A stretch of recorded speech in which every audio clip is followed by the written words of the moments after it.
Hey everyone, it's Evangeline here at etrailer, and today we have the Swagman XTC2 TILT. We're going to take a look at how it fits our 2019 Hyundai Kona. The Swagman XTC2 TILT is similar to the Swagman XC2. If you're familiar with that very popular bike rack, you know it's a rack that can carry around your bike with a very affordable price. So if you want something that is stable as a platform rack, but you don't want to pay extra for features you may not need, this is what you go with.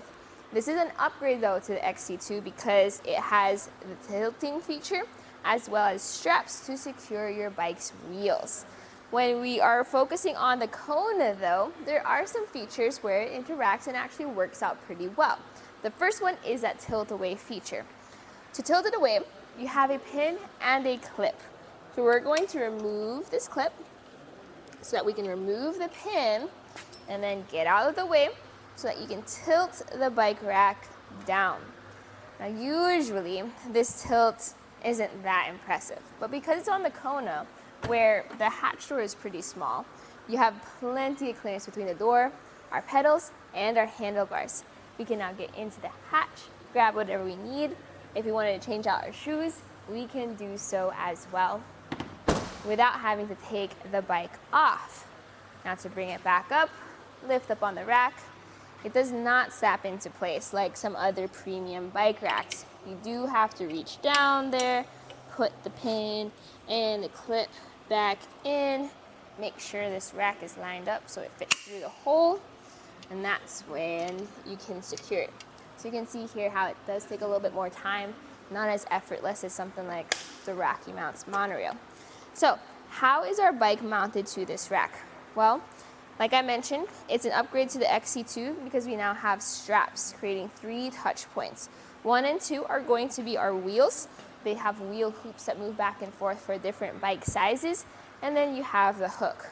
Swagman says that technically the hook is more of a stabilizer than it is an actual securing because a lot of the work is done by the straps.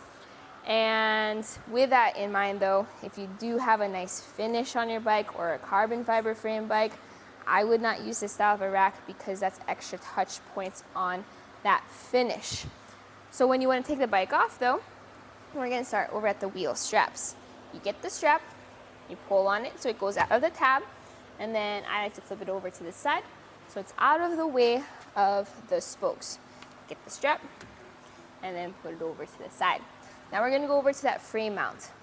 The frame mount is pretty easy to use. You do have to be mindful that not only does it have contact on the finish though, if you have a step through bike, you do have to be mindful that this frame hook may not go down far enough for those step through bikes or those children's bikes, and that's when you need to start looking at frame adapters.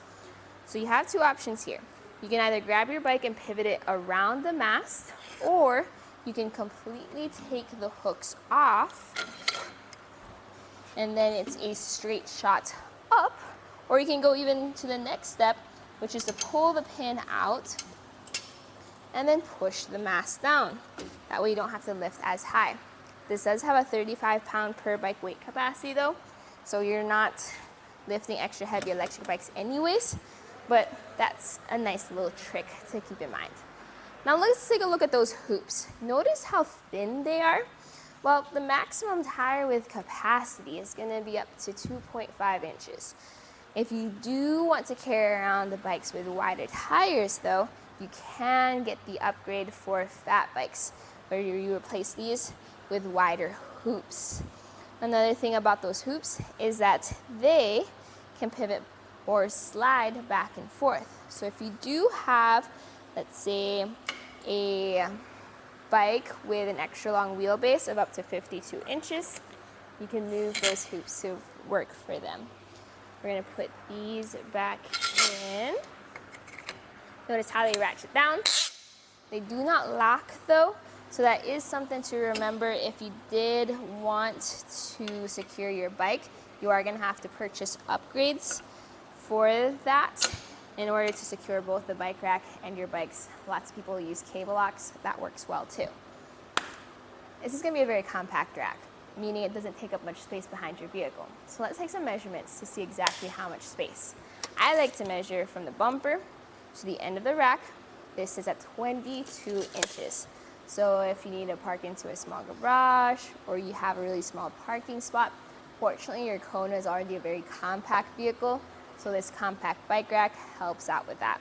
Another measurement is ground clearance. So from the end of the rack to the ground, 15.5 inches. Compare that to the shank, which is 10 and I like to say 1/4 inches off the ground. So there is a shank rise to give you more ground clearance.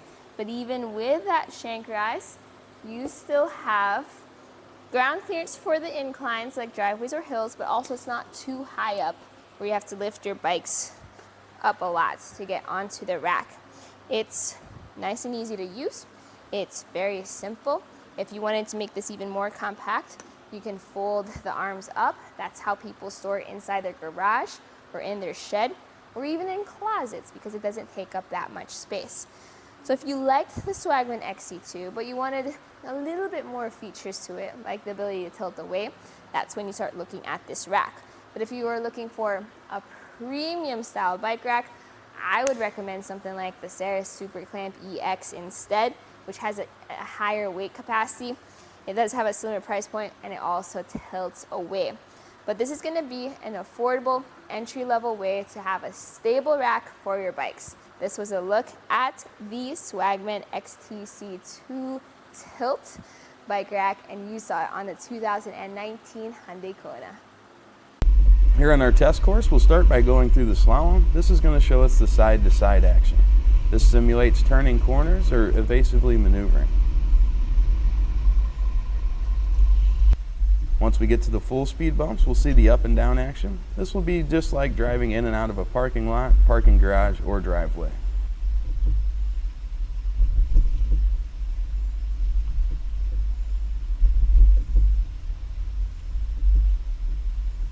Once we get to the alternating speed bumps, we'll see the twisting action.